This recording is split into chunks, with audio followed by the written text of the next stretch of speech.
పెళ్ళైనా పండగైనా వేడుక ఏదైనా పట్టుచీరల ప్రత్యేక వేదిక వారాహి సిల్క్స్. నమస్తే, వెల్కమ్ టు ఇట్స్ యూటీవీ. నేను సిరాజ్. ఆధునిక కాలంలో విద్యార్థులను తీర్చిదిద్దడంలో విద్యా సంస్థలే కీలకమైనటువంటి పాత్ర పోషిస్తూ ఉంటాయి. సో నాణ్యమైనటువంటి విద్యను అందించాల్సినటువంటి విద్యా సంస్థలే కల్తీ పాలైతే ఎలా ఉంటుంది? సో తాజాగా జరుగుతున్నటువంటి కొన్ని ఉదంతాలు ఇలాంటి సందర్భాలని గుర్తు చేస్తున్నాయి. ప్రధానంగా ఆదిత్య డిగ్రీ కళాశాల, ఆదిత్య బిజినెస్ స్కూల్. సో ఈ మధ్య కాలంలో అనుమతులు లేకుండా నిబంధనలు పక్కన పెట్టి నిబంధనలు తుంగలు తొక్కి కొంతమంది అధికారుల యొక్క అండదండలతో మాత్రం పూర్తి స్థాయిలో ఒక్క హైదరాబాద్ వ్యాప్తంగానే 8 కళాశాలలు నిర్వహిస్తున్నటువంటి పరిస్థితులు మనం చూసాం. కానీ సామాజిక స్పృహతో విద్యార్థులకు న్యాయం జరగాలని సో ఇలాంటి నిబంధనలు అనుమతులు పాటించినటువంటి విద్యా సంస్థలపైన పోరాటం చేస్తుంది ముందు నుంచి కూడా సిజేఎస్. సో నాతో పాటు సిజేఎస్ నిర్వాహకులు డాక్టర్ మాసారం ప్రేమ్ కుమార్ గారు అందుబాటులో ఉన్నారు. సో ఈ అనుమతి లేకుండా కళాశాల నిర్వహణకు సంబంధించి వారిని అడిగి మరిన్ని వివరాలు తెలుసుకుందాం. సో ప్రేమ్ కుమార్ గారు నమస్తే. నమస్తే అండి. సో ఇటీవలే కాలంలో ఆదిత్య డిగ్రీ కాలేజ్ సో ఇది మారుమోగిపోయినటువంటి పరిస్థితి కనబడుతుంది. ఎక్కడ బయట చూసుకున్నా సో హైదరాబాద్కు ఐకాన్ లాంటి చార్మినార్ను కీరోలు పోస్టర్లు పెట్టేశారు, ఫ్రీగా పబ్లిసిటీ చేసేస్తున్నారు. కానీ కళాశాలకి అనుమతి లేనటువంటి పరిస్థితి. సో మీ పోరాటం ఎక్కడ మొదలైంది దీని మీద? యాక్చువల్గా అండి, మన ఆదిత్య డిగ్రీ కాలేజెస్ అనేది కాకినాడలో ఉన్నటువంటి ఆదిత్య యూనివర్సిటీ. ఓకే. దాని ఓనర్ వచ్చేసి నల్లమిల్లి శేషారెడ్డి, ఆయన ex MLA Anaparthi. Okay. So ఆయనకు సంబంధించినవి ఈ డిగ్రీ కాలేజెస్. ఈ డిగ్రీ కాలేజెస్ అక్కడ ఏపీలో సక్సెస్ఫుల్గా ఉందా, నాన్ సక్సెస్ఫుల్గా ఉందా అనేది అది లీవ్ ఇట్. మనకు తెలంగాణలో వాళ్ళు కొత్తగా లాంచ్ చేశారు దాదాపు 8 డిగ్రీ కాలేజీలు. అంటే కొన్ని దాంట్లలో వాళ్ళు అడ్వర్టైజ్మెంట్ ఇచ్చిన దాంట్లో 11 ఉన్నాయి, ఆన్లైన్లో 11 చూపిస్తున్నాయి, అడ్వర్టైజ్మెంట్లో 8 చూపిస్తున్నాయి. సో ఈ డిగ్రీ కాలేజెస్ని బీబీఏ, బీకామ్ పేరుతోటి సిఏ, సిమ్యాట్ అని చెప్పి ఇక రకరకాల అడిషనల్ పేర్స్ పెట్టి ఫ్యాన్సీ నేమ్స్ తోటి పెద్ద ఎత్తున హైదరాబాద్కు లాంచ్ చేయడానికి తీసుకొచ్చారు. గమ్మత్ ఏంటంటే హైదరాబాద్లో లాంచ్ చేసినప్పటికీ వీళ్ళ అడ్వర్టైజ్మెంట్లు దాదాపు కోట్ల రూపాయలు పెట్టి city, entire city, mostly Telangana డిస్టిక్లలో అయితే నాకు ఐ డోంట్ నో ఎగ్జాక్ట్లీ, సిటీలో మాత్రం ఎంటైర్ సిటీని బస్ స్టాపులు కానీ, వాల్ పోస్టర్స్ కానీ, లేకపోతే మెట్రో పిల్లర్స్ కానీ, మెట్రో స్టేషన్స్లో కానీ విపరీతమైన అడ్వర్టైజ్మెంట్ చేశారు. ఇంత అడ్వర్టైజ్మెంట్ చేసిన తర్వాత నాకు కొంతమంది పేరెంట్స్ కానీ స్టూడెంట్స్ నాకు కొంతమంది క్యాజువల్గా చేశారు, ఆదిత్య డిగ్రీ కాలేజెస్ ఎలా ఉంటాయి జాయిన్ కావడానికి, బాగుంటుంది అని చెప్పేసి నన్ను సజెషన్ అడిగారు. ఆదిత్య డిగ్రీ కాలేజెస్ ఎక్కడివి ఇక్కడ సిటీలో అంత పెద్ద పాపులర్ ఉన్నాయి, అసలు నేను కొత్తగా వింటున్నా ఈ నేమ్ అని చెప్పేసి అప్పుడు నేను వాళ్ళు చేసిన ఎంక్వైరీ, పిల్లలు అంటే పేరెంట్స్ కానీ తల్లిదండ్రులు కానీ వాళ్ళు చేసిన ఎంక్వైరీలో నాకు బయటకు వచ్చింది. అది అసలు ఏంటి ఆదిత్య డిగ్రీ కాలేజ్ అని చూస్తే ఒక్కదానికి పర్మిషన్ లేదండి. తెలంగాణలో అడ్వర్టైజ్మెంట్స్ బీభత్సంగా చేశారు కానీ ఏ ఒక్కదానికి కూడా ఇంతవరకు పర్మిషన్స్ లేవు. పర్మిషన్స్ లేవని చెప్పేసి నేను ఇమ్మీడియట్లీ ఉన్నత విద్యామండలికి కన్ఫర్మేషన్ చేసుకున్నాను, state council of higher education. Aditya degree colleges వీటికి మన గవర్నమెంట్ నుంచి పర్మిషన్ ఇచ్చారా అంటే వాళ్ళు చెప్పిన మాట ఒకటి ఏంటంటే ప్రాసెసింగ్ కూడా, ఫైల్ ప్రాసెసింగ్ కూడా వాళ్ళు స్టార్ట్ చేయాలి. ఏదో డిగ్రీ కాలేజ్ ఏదో కొని ఏదో ఫైల్ ఏదో పెట్టుకున్నారని చెప్పారు, బట్ అది కూడా ఇంకా పూర్తి స్థాయిలో కాలే, ఒక్క డిగ్రీ కాలేజ్ ఏదో. సో అఫీషియల్గా నాకెందుకో డౌట్ వచ్చింది, వాళ్ళు కన్ఫర్మేషన్ చేసేసుకున్నా. తర్వాత ఉస్మానియా యూనివర్సిటీని కూడా కన్ఫర్మేషన్ చేసుకున్నాం. కన్ఫర్మేషన్ చేసుకున్న తర్వాత డిగ్రీ కాలేజెస్కు ఎలాంటి పర్మిషన్స్ లేవు అనేది నాకు కన్ఫర్మేషన్ వచ్చిన ఇమ్మీడియట్లీ ముఖ్యమంత్రి రేవంత్ రెడ్డి గారికి ఇమ్మీడియట్లీ కంప్లైంట్ పెట్టేసిన. Ajith Reddy special secretary to CM గారు ఇమ్మీడియట్లీ ఆయనకు పెట్టడం జరిగింది. పెట్టిన తర్వాత సీఎం గారితో పాటు చైర్మన్ గారికి, వైస్ చైర్మన్కి హైయర్ ఎడ్యుకేషన్ స్టేట్ కౌన్సిల్, తర్వాత సెక్రటరీకి higher education state council, vice chancellor Osmania university Kumar సార్కి, తర్వాత డైరెక్టర్ ఆడిట్ సెల్, ఈ 5కు పెట్టడం జరిగిందండి. కాపీ 2 సీఎంకు పెట్టి కాపీ 2 వీళ్ళకి అందరికి పెట్టాను. సో ఇమ్మీడియట్లీ నాకు రెస్పాండ్ అయింది Osmania university. Okay, campus Aditya degree కాలేజెస్కి ఎలాంటి పర్మిషన్స్ లేవు, ఇందులో విద్యార్థులు జాయిన్ కావద్దు, జాయిన్ అయినా కూడా మీరు మోసపోయే పరిస్థితి ఉంది కనుక ఇందులో జాయిన్ కావద్దని చెప్పి ఇమ్మీడియట్లీ ప్రెస్ నోట్ రిలీజ్ చేసింది ఉస్మానియా యూనివర్సిటీ. దీనికి స్పెషల్గా ప్రత్యేకంగా నేను కృతజ్ఞత తెలపాలి vice chancellor Osmania university vice chancellor Kumar సార్కి. సో ఆయన ఇమ్మీడియట్లీ దీనిపైన యాక్షన్ తీసుకొని ఇమ్మీడియట్లీ ప్రెస్ నోట్ రిలీజ్ చేయమని చెప్పేశాడు. సో ఆయనకు నేను థ్యాంక్స్ చెప్తున్నా. At the same time immediately ఆ ప్రెస్ నోట్ రిలీజ్ చేయగానే మనకు దిశ మెయిన్ పేపర్లో వచ్చింది ఓకే. ఇమ్మీడియట్లీ. తర్వాత మనంలో వచ్చింది, తర్వాత ఆంధ్రజ్యోతిలో కూడా డిక్లరేషన్ వచ్చింది పర్మిషన్స్ లేవని చెప్పి. సో ఇమ్మీడియట్లీ ఈ పేపర్లు రాగానే ఉన్న హైయర్ ఎడ్యుకేషన్ నుంచి ఒక రిపోర్ట్ అడిగింది. ఎవరు? సీఎం ఆఫీస్ నుంచి. అజిత్ రెడ్డి గారు కూడా నేను స్పెషల్ థ్యాంక్స్ చెప్పుకోవాలి. ఇమ్మీడియట్లీ బాలకృష్ణారెడ్డికి స్టేట్ కౌన్సిల్ హైయర్ ఎడ్యుకేషన్ చైర్మన్కి రిపోర్ట్ తెమ్మని చెప్పేసి ఇమ్మీడియట్లీ తెప్పించుకొని ఆ రిపోర్ట్ తెప్పించుకున్నాం. అసలు ఏంటి స్టేటస్ అని స్పెషల్ సెక్రటరీ అడిగారు, సీఎం ఆఫీస్ నుంచి అడిగారు. ఉన్నత విద్యామండలి అదే రోజు ఇమ్మీడియట్లీ సబ్మిట్ చేసింది. ఏమని సబ్మిట్ చేసింది? ఆదిత్య డిగ్రీ కాలేజీకి ఎలాంటి పర్మిషన్ చెప్పి సీఎంఓ కూడా state council of higher education submit చేసేసింది. కానీ బయట ఇంత ఫ్రీ పబ్లిసిటీ ఇస్తున్నాం. ఓకే. పూర్తి స్థాయిలో. సో అడ్మిషన్స్ ఆల్రెడీ ప్రాసెస్ జరుగుతూనే ఉంది. మీరు కంప్లైంట్ ఇచ్చేదాకా ఉన్నత విద్యామండలి ఏం చేస్తుంది? ఏం చేస్తున్నానంటే యాక్చువల్గా మీలాంటి వాళ్ళు వెళ్ళి అడగాలి ఉన్నత విద్యామండలి. ఉన్నత విద్యామండలి అసలు ఫంక్షన్స్ ఏంటి? నాణ్యమైన అంటే క్వాలిటీ ఆఫ్ ఎడ్యుకేషన్ అందించాలి, వాటి యొక్క ప్రమాణాలను చూడాలి, పర్యవేక్షణ ఉండాలి, సమన్వయం ఉండాలి, నిధుల సమన్వయం ఉండాలి. అసలు స్టేట్లో ఎంటైర్ స్టేట్లో ఏం జరుగుతుందో మానిటరింగ్ చేయాలి. మానిటరింగ్ లేదు. మానిటరింగ్ ఉన్నా వాళ్ళకి తెలిసి జరిగింది ఇదంతా. నేను నిర్దిష్టమైన ఆరోపణలు చేస్తున్నా. ఉన్నత విద్యామండలికి తెలియకుండా ఆదిత్య డిగ్రీ కాలేజెస్ అడ్వర్టైజ్మెంట్ చేయలే. ఎందుకు చేయలేదంటే ఉన్నత విద్యామండలి దీనికి సమాధానం చెప్పాలి. ఇక్కడ ఏంటి నాకు అర్థమైంది ఏంటంటే ప్రభుత్వం ఏమో చాలా సీరియస్గా ఉందండి.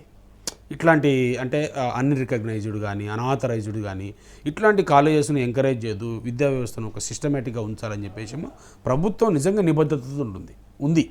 ఎందుకంటే చాలా విషయాలలో నేను చాలా అబ్జర్వ్ చేశాం, చాలాసార్లు ఇంటర్వ్యూలలో కూడా చెప్పాము. రేవంత్ రెడ్డి గారు ఏ ఒక్క విద్యా సంస్థల చైర్మన్లకు కానీ పర్మిషన్ ఇచ్చినట్టుగా కానీ ఎక్కడ ఇంతవరకు ఆయన మీట్ కాలే.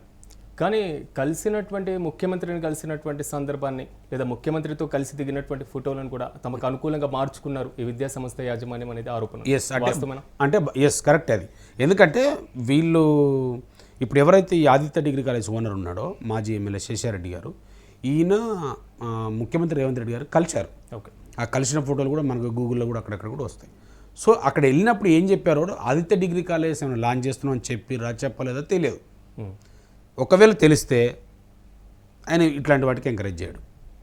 ఎంకరేజ్ చేయకపోవడానికి అంటే ప్రతి ఒక మీటింగ్లో ప్రైవేట్ మేనేజ్మెంట్ ప్రైవేట్ ఇంజనీరింగ్ కాలేజీల విషయంలో ఆయన ఉపేక్షించారు. ఇట్లాంటివి అసలు పర్మిషన్సే లేవు నేను పెట్టుకుంటా అన్నా అంటే ఆయన ఎందుకు మాత్రం ఎంకరేజ్ చేస్తాడు ఇట్లాంటి వాటికి? సో అది జరగలే. ఆ ఫొటోస్ను పెట్టుకొని మాకు ముఖ్యమంత్రి బ్యాక్గ్రౌండ్ ఉంది, ప్రభుత్వం సపోర్ట్ ఉందని చెప్పుకొని క్లెయిమ్ చేసుకుంటారు బయట. సో అది ఎవరికి నష్టం? తెలంగాణకి నష్టం, తెలంగాణకి తీవ్రమైన నష్టం. ఇప్పుడు ఏ ఒక్కదానికి పర్మిషన్స్ లేవు, అడ్మిషన్స్ ప్రాసెసింగ్ స్టార్ట్ చేసేసారు. ఎవరు బాధ్యులు? ఏదైనా జరిగితే ఎవరు బాధ్యులు? మానిటరింగ్ చేయాల్సిన ఉన్నత విద్యామండలి ఏం చేస్తుంది? తెలిసి కూడా ఎందుకు మౌనంగా ఉన్నారు? నేను కంప్లైంట్ పెట్టేంత వరకు మీరు ఎందుకు సైలెంట్గా ఉన్నారు? మీరు చెప్పాలి. ఉన్నత విద్యామండలి ఒకటే సూటి ప్రశ్న అడుగుతున్నా. ఉన్నత విద్యామండలి చైర్మన్ కానీ బాలకృష్ణారెడ్డి కానీ ఒక్కటే ఒక ప్రశ్న అడుగుతున్నా. మీకు శేషారెడ్డి గారికి ఉన్న సంబంధం ఏంటి? ఓకే. ఎందుకు మీ అనుమతులు లేకుండా మీ యొక్క హామీ లేకుండా తెలంగాణలో అడ్వర్టైజ్మెంట్ చేయలేదనేది నేను నిర్దిష్టమైన ఆరోపణ చేస్తున్నాను. ఎందుకు ఇంత బలంగా చేస్తున్నానంటే ప్రభుత్వానికి తెలియాలి, ప్రభుత్వము దీనిపైన యాక్షన్ తీసుకుంటుందని నేను నమ్ముతున్నాను. ఉన్నత విద్యామండలి చైర్మన్ అండి, అఫీషియల్గా క్యాబినెట్ ర్యాంక్ ఉన్నత విద్యామండలి చైర్మన్ శేషారెడ్డి గెస్ట్ హౌస్లో ఏం పనండి కాకినాడలో? ఓకే. కాకినాడలో మళ్ళీ చెప్తున్నా, శేషారెడ్డి ఇప్పుడు ఆదిత్య డిగ్రీ కాలేజ్ ఓనర్ ఎవరైతే ఉన్నారో ఆయన ఎక్స్ ఎమ్మెల్యే, ఒక ఆదిత్య యూనివర్సిటీకి చైర్మన్, ఆయన యొక్క కాకినాడ గెస్ట్ హౌస్లో ఉన్నత విద్యామండలి చైర్మన్ అఫీషియల్గా. ఈయనకేం పని ఆంధ్రలో? ఆయన గెస్ట్ హౌస్లో ఏం పని? సరే సంబంధాలు ఉంటే మేము కాదనం, పండగ పిలిచిండని అనుకుందాం. నీతో పాటు ఎవరెవరు ఉన్నారు? ప్రభుత్వం దీని మీద ఎందుకు పర్యవేక్షణ చేయట్లేదు? ఎందుకు ఎంక్వైరీ చేయట్లేదు? తీయండి, బయటికి తీయండి. ఉన్నత విద్యామండలి చైర్మన్ ఎందుకు వెళ్ళాడు? ఆయన గెస్ట్ హౌస్కి ఎందుకు వెళ్ళారు? ఏదైనా పండగ ఉందా? నిజంగా ఏదైనా ఉందా? అఫీషియల్గా ఉన్నప్పుడు చాలా కొన్ని లిమిటేషన్స్ ఉంటాయండి. ముఖ్యమంత్రి రేవంత్ రెడ్డి గారు కూడా కేసీఆర్ గారికి ఏదన్నా ఆరోగ్యం బాగాలేనప్పుడు వెళ్ళి కలుస్తారు సందర్భాన్ని బట్టి, అంతే తప్ప ఫామ్ హౌస్లో పోయి గుసగుసలు ఆడదు కదా. ఆయన ఏదైనా సందర్భం వచ్చినప్పుడు సడన్గా ఒక అసెంబ్లీలో కలుస్తూ ఉంటారు, మాట్లాడతారు. ఇప్పుడు ప్రధానమంత్రి మోడీ అండ్ రాహుల్ గాంధీ గారు మన మహాత్మా జ్యోతిరావు పూలే జయంతి రోజు కలిశారు, కలిసి మాట్లాడుకున్నారు, ముచ్చటించారు. తప్పే ఉంది? సందర్భం వచ్చింది కాబట్టి అంటే యాక్సిడెంట్లో కలిసినప్పుడు మాట్లాడతారు. కానీ ఈయన స్పెషల్గా ఆ గెస్ట్ హౌస్లో పోయి ఏం మంతనాలు జరిపారు అంటే ఇట్లాంటి దొంగ కాలేజీలను తీసుకొస్తా నాకు సపోర్ట్ చేయని చెప్పారా? ఏం హామీ తీసుకొని వచ్చారు మీరు అక్కడి నుంచి? అంటే మిమ్మల్ని ఏం చేసింది అంటే ఉన్నత విద్య మీకు చైర్లో ఎందుకు కూర్చోబెట్టారు రేవంత్ రెడ్డి గారు? ఇట్లాంటి గెస్ట్ హౌస్లు తిరగమైనా మనం ఏదైనా కంప్లైంట్ ఇస్తే మాకు ఏమంటారు, మనకు పవర్స్ లేవని చెప్తారు. ఎవరో ఉన్నత విద్యా మండలి చైర్మన్స్ కానీ సెక్రటరీ కానీ పవర్స్ లేవని చెప్తారు. పవర్స్ లేనప్పుడు మీకు అంటే యూనివర్సిటీస్కి పవర్స్ ఉంటాయి, హైయర్ ఎడ్యుకేషన్ కౌన్సిల్కి కాలేజీలను విజిట్ చేసి కాలేజీలను తనిఖీలు నిర్వహించేసి అక్కడ ఉన్నటువంటి పరిస్థితులను పర్యవేక్షణ చేసి ఏదో చేయాలి, ఏదో రిపోర్ట్ రాసుకురావాలి, ఏదో యాక్షన్ తీసుకోవాలంటే వీళ్ళకి పర్మిషన్స్ ఉండవు. కానీ ఇట్లాంటి వాటికి పర్మిషన్స్ ఉండవు. కానీ కంటికి కనిపించినటువంటి వస్తువు కాదు. నేను అదే అంటున్నా. కానీ ప్రైవేట్ ఫంక్షన్స్కి, అదే యూనివర్సిటీస్ ఫంక్షన్స్కి, అదే ప్రైవేట్ కాలేజెస్ యానివర్సరీ ఫంక్షన్స్కి మీరు ఎందుకు వెళ్తున్నారు? వాటికి పర్మిషన్స్ ఉంటాయి. ఇప్పుడు ఒక దగ్గర ఫ్యాకల్టీ లేదు, ఒక కాలేజీలో XYZలో ఒక ఫ్యాకల్టీ లేదు, XYZ కాలేజీలో విద్యార్థులు సరిగ్గా రావట్లేదు, అటెండెన్స్ ప్రాపర్గా జరగట్లేదు, ప్రాజెక్ట్ వర్క్ జరగట్లేదు, ల్యాబొరేటరీస్ లేవని కంప్లైంట్ ఇస్తే ఉన్నత విద్యా మండలి చెప్పే సమాధానం ఏంటి? మాకు పవర్స్ లేవు ఇన్స్పెక్షన్ చేయడానికి అంటారు.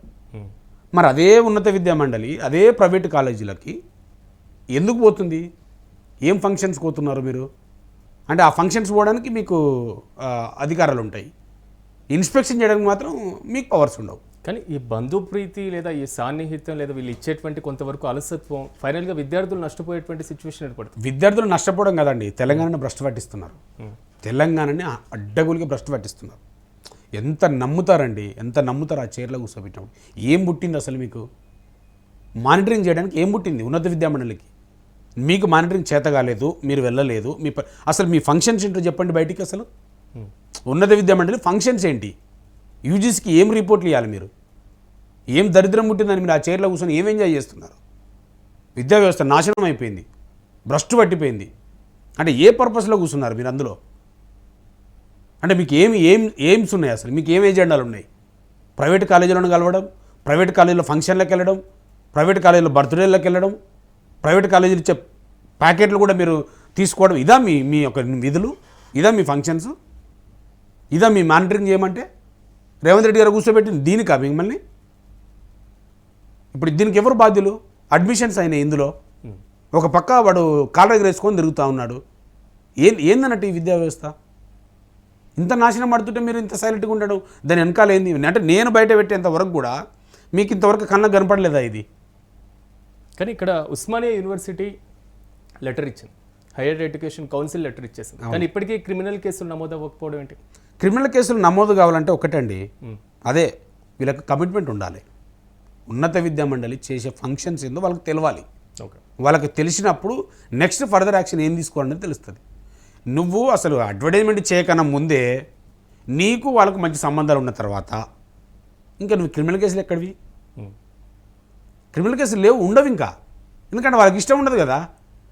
మీకున్న స్నేహం అలాంటిది, మీకున్న బంధుత్వం అలాంటిది, మీకున్న పండుగ పబ్బాలు రిలేషన్స్ అలాంటివి ఉన్న తర్వాత మీరు ఎట్లాంటి చర్యలు తీసుకుంటారు? ఇక పోనీ మీరు ఒక ప్రశ్న ఒకటి రిలీజ్ చేయండి ఉన్నత విద్యా మండలికి. నేను సూటి ప్రశ్న, మీకు ఒకవేళ ఇంట్రెస్ట్ లేకపోతే, మీకు ఒకవేళ ఏమైనా గవర్నమెంట్ నుంచి పై ఆఫీసర్స్ నుంచి ఎవరైనా మీకు ఒత్తిడి పెడుతుర్రా? రేవంత్ రెడ్డి గారి దగ్గర నుంచి ఏమైనా మీకు ఇన్స్ట్రక్షన్స్ ఉన్నాయా? అడ్డగోలు ఎవరైనా నడవనియండి, మీరు చూసి చూడనట్టు ఉండండి, మీరు సంపాదించుకోండి, మీకు ఏమైనా ఇన్స్ట్రక్షన్ ఇచ్చారా? లేదు కదా. పోనీ అట్లా ఉంటే మీరు రిలీజ్ చేయండి. మేము ఎలాంటి యాక్షన్ తీసుకోము. ఇట్లాంటి అడ్డగోలు ఎవరు ఎంత నడిచినా మేము చూస్తూ ఉంటాము, నిమ్మకు నీరెత్తినట్టుగా కూర్చుంటాము, మా పదవులను మేము ఎంజాయ్ చేస్తాం, ప్రజల సొమ్ము తినుకుంటా, చాయ్ బిస్కెట్ తినుకుంటా అక్కడి నుంచి ఎంజాయ్ చేస్తాం, వాళ్ళ కార్లలో తిరుగుకుంటూ ఉంటాం. పోనీ ప్రెస్ నోట్ రిలీజ్ చేయండి. మేము చేయలేమని చెప్పి చేత కూడా దిగిపోండి. కానీ ఇప్పటికి పబ్లిసిటీకే ఇంత చేస్తున్నారంటే ఆల్రెడీ ఇప్పుడు ఎడ్యుకేషన్ ఇయర్ స్టార్ట్ అయినటువంటి నేపథ్యం. సో బ్రాంచెస్ కూడా చూపించేటువంటి పరిస్థితులు కనబడతాయి. సో ఎన్ని అడ్మిషన్స్ ఇప్పటికే పూర్తి ఉండేటువంటి మనకున్న ఇన్ఫర్మేషన్ అయితే వేలల్లో అడ్మిషన్స్ అయిపోయినాయండి. ఎక్కడొక్కడ ఆన్లైన్లో అడ్మిషన్ చేసేసుకున్నారు. వాళ్ళకు ఏడ కూర్చుంటున్నారో ఎక్కడ చేస్తున్నారో తెలియదు. ఓకే. గమ్మత్ ఏంటంటే ప్రభుత్వం నుంచి ఇంతవరకు పర్మిషన్ లేదు, ఉన్నత విద్యామండలి నుంచి ఇంతవరకు పర్మిషన్ లేదు, స్టేట్ కౌన్సిల్ నుంచి. ఉస్మానియా యూనివర్సిటీ ఇన్స్పెక్షన్ చేసి ఇంకా రిపోర్ట్ ఇవ్వలేదు. అఫిలియేషన్ కూడా ఉస్మానియా యూనివర్సిటీ ఇవ్వలేదు ఇంతవరకు. ఏది జరగలేదు. అసలు మొత్తము 16,000 ఎంతో చేంజ్, 16,000 చేంజ్ ఉద్యోగాలు ఇచ్చారట. ఏపీలో ఇచ్చారా తెలంగాణలో ఇచ్చారా తెలియదు. హైలీ ఇన్ఫ్రాస్ట్రక్చర్ అది ఏపీలోనా తెలంగాణలో తెలియదు. అంటే వాళ్ళ చెప్పకము, వాళ్ళ అంటే టీవీలలో వాళ్ళు ఇచ్చే అడ్వర్టైజ్మెంట్ కానీ, వాళ్ళు చేసుకునే బ్రాండింగ్ ప్రమోషన్స్ కానీ, అసలు డిగ్రీ జైన్ అయితే జాబ్ అంట. ఈడ అనుమతి లేదురా దేవుడు అంటే అసలు డిగ్రీ జైన్ అయితే ఈ కాలేజీలో డిగ్రీ జైన్ అయితే జాబ్ వచ్చేస్తుందట. కానీ విద్యార్థుల కంటే ముందుగా పిల్లల్ని జాయిన్ చేసేటప్పుడు ఈ అభూతమైనటువంటి కల్పనలో, సో ఏది లేనటువంటి ఉన్నతమైన సిచ్యువేషన్ క్రియేట్ చేయడంలో తల్లిదండ్రులు ముందుగా మోసపోతున్నారు. ఎస్, అంటే తల్లిదండ్రులకు అంటే ఒకటి ఎట్లుంటుంది అండి, తల్లిదండ్రులకు తెలియదు, ఈ అడ్వర్టైజ్మెంట్ చూసేసి మోసపోతారు. వావ్, అడ్వర్టైజ్మెంట్ చూసేసి ఏమనుకుంటారు, అట్రాక్ట్ అవుతారు. ఫస్ట్ ఆదిత్య డిగ్రీ కాలేజ్ అంటే హైదరాబాద్లో హైదరాబాద్లో ఉన్నాయనుకుంటే ఉస్మానియా యూనివర్సిటీ అఫిలియేషన్ ఉందనుకుంటాం. అఫిలియేషన్ నెంబర్లు కానీ వాళ్ళు అంత డీప్గా ఎవరు వెళ్ళరు జనరల్గా. ఇంకో విషయం ఏంటంటే ఆ తల్లిదండ్రులు ఎప్పుడైనా కూడా ఈ ఇన్ఫ్రాస్ట్రక్చర్ని అట్రాక్ట్ అవుతారు. ఆ అట్రాక్ట్ అయ్యి ఏం చేస్తారంటే ఎంత ఫీజు అనేది కూడా ఆలోచించారు. క్వాలిటీ ఆఫ్ ఎడ్యుకేషన్ ఉంది, మంచి జాబ్స్ వస్తున్నాయి, మంచి ప్లేస్మెంట్స్ ఉన్నాయి, మంచి కంపెనీలతో టైప్ ఉంది, సో ఇలా జాయిన్ చేయాలనేసి గుడ్డిగా బ్లైండ్గా నమ్మేస్తారు. ఇట్లా ఎన్ని మోసపోలేదండి. గురునానక్ యూనివర్సిటీ మనం చూడలేదా? గురునానక్ యూనివర్సిటీ 3 ఏళ్ళ నుంచి చదువుతున్నారు పిల్లలు, అక్కడ అనుమతులు లేవని చెప్పి లాస్ట్ ఇయర్లో వచ్చింది. ఏమైపోయింది? అన్యాయం అయిపోయింది. ప్రభుత్వం దీని మీద ఇమ్మీడియట్లీ మానిటరింగ్ చేయాలి, క్రిమినల్ కేసులు పెట్టాలి. క్రిమినల్ కేసులు పెట్టకుండా పెద్ద ప్రమాదం ఇది. ఎవరికి? తెలంగాణ రాష్ట్రానికే పెద్ద ప్రమాదం ఇది.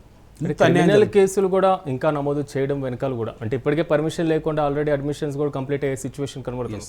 సో ఈ క్రిమినల్ కేసులు లేకపోవడం వెనకాల కూడా ఏదైనా శక్తి అడ్డుకుంటుంది అనుకోవాలి. అంటే ఒకటి టు బీ ఫ్రాంక్ అంటే చెప్పాలనుకుంటున్నాను, నాకున్నది అసలు పేపర్లో శేషారెడ్డి గెస్ట్ హౌస్లో ఉన్నత విద్యామండలి చైర్మన్ ఎందుకు వెళ్ళారు అని అంటే డిస్కస్ చేస్తేనే మా సారు పరువు పోతుంది, బాగుండదు, బయటికి చెప్పకండి అనే పరిస్థితులకు వచ్చినాయి. ప్రభుత్వం సీరియస్ తీసుకుంటే ఇమ్మీడియట్లీ ఉన్నత విద్యామండలి చైర్మన్ను రిమూవ్ చేయాలి. లేదు అంటే చిత్తశుద్ధి లేనట్టే. చెప్పండి తెలంగాణ ఎటు పోతుందో చెప్పండి. ఇక మీరు ఉన్నత విద్యామండలి గెస్ట్ హౌస్లోకి వెళ్ళిన తర్వాత కూడా మీకు ఇంటెలిజెన్స్ రిపోర్ట్ లేదా? ఇంటెలిజెన్స్ రిపోర్ట్ లేకుండా ఉన్నారా మీరు? ఇంత మానిటరింగ్ సిస్టమ్ ఉంది కదా, ఏం చేస్తున్నారు మరి మీరంతా? ఇట్లాంటి వాళ్ళని ఎందుకు పెడుతున్నారు? ఒక పక్క వైస్ చైర్మన్ ఉంటారు, ఉన్నత విద్యామండలి వైస్ చైర్మన్ ఇటుకల పురుషోత్తం గారు ఉంటారు. ఆయననేమో ఒక పక్క కాలేజీలన్నింటినీ తనిఖీలు చేస్తాడు. ఈ కాలేజీ బాగాలేదు, ఈ కాలేజీ బాగాలేదు, ఇందులో స్టాఫ్ లేరు, ఇలా ఇన్ఫ్రాస్ట్రక్చర్ లేదు, ఇలా ల్యాబ్స్ లేవు, విద్యార్థులు రావట్లేదు, స్కిల్స్ లేవు, ఎవరు నేర్పి అన్నింటిలోకి ల్యాబ్లు, ఎక్కడ ఏ ఇంజనీరింగ్ కాలేజ్ వచ్చి ల్యాబ్లు వేసి తాళాలు వేసి ఉన్నాయి. అసలు కంప్లీట్ ఇంజనీరింగ్ వ్యవస్థలో 40% కన్నా మించి ఫ్యాకల్టీ లేదు. 4-5 తోటి నడిపిస్తున్నారండి కాలేజెస్. ఇటుకల పురుషోత్తం గారు మన యాదాద్రి భువనగిరి జిల్లాకి వెళ్ళి వైస్ చైర్మన్ గారు, ఓకే, ఆయన అఫీషియల్గా గవర్నమెంట్ నియమించిన అతనే. భువనగిరి యాదాద్రి జిల్లాకు పోయి తనిఖీలు చేస్తే ఘోరం. జనగాం డిస్టిక్ వెళ్ళాడు, హైదరాబాద్కి వెళ్ళాడు, దారుణమైన పరిస్థితులు. ఈయననేమో ఇవన్నిటిని మానిటరింగ్ చేసుకోవడానికేమో వైస్ చైర్మన్ గారు వెళ్తారు. ఇంజనీరింగ్ వ్యవస్థ ఎట్లా ఉంది, మొత్తం నాశనం అయిందని చెప్పేసి గవర్నమెంట్ తరపున ఈయన పోయి మానిటరింగ్ చేసుకొస్తారు వైస్ చైర్మన్ గారు. ఉన్నత విద్యామండలి చైర్మన్ ప్రైవేట్ ఫంక్షన్లకు అటెండ్ అవుతాడు. ఇలా గమ్మత్ చూడండి, ఇలా సమన్వయం చూడండి ఎట్లా ఉందో. కానీ ఇప్పుడు తేలిన ఈ 8 కాలేజీ లెక్క లేదా 11 కాలేజీ లెక్క ఇక్కడ కూడా అయోమయం గందరగోళం కనబడుతుంది. అవును. సో ఇలాంటి సిచ్యువేషన్లో అసలు ఇప్పటికే నిర్వహణలో ఉన్నటువంటి కళాశాలలను, సో దాని మీద మానిటరింగ్ పరిస్థితి ఏమి? అసలు నేను అదే అంటున్నా కదా, ఉన్నత విద్యామండలి చైర్మన్ ఇంతవరకు ఆయన పర్యవేక్షణ చేసి వీళ్ళు లోపాలు ఉన్నాయి, ఈ డెఫిషియన్సీ ఉన్నాయి, వీటిని గుర్తించి రిపోర్ట్ రాసి గవర్నమెంట్ సబ్మిట్ చేసినట్టుగా నేను చూడలే. ఏ ఒక్కదాని మీద ఇంతవరకు యాక్షన్ తీసుకున్నట్టుగా నేను చూడలే. మళ్ళీ ఉన్నత విద్యామండలి ఏమో పర్యవేక్షణ చేస్తుంది. ఏ పర్యవేక్షణ? మొత్తం ఉన్నత విద్యామండలి ఎంటైర్ స్టేట్ను మానిటరింగ్ చేయాలి. కానీ ఇంతవరకు అసలు నేను ఎక్కడ చూడలే మానిటరింగ్ చేసి దీనిపైన యాక్షన్ తీసుకున్నట్టుగా నేను చూడలే.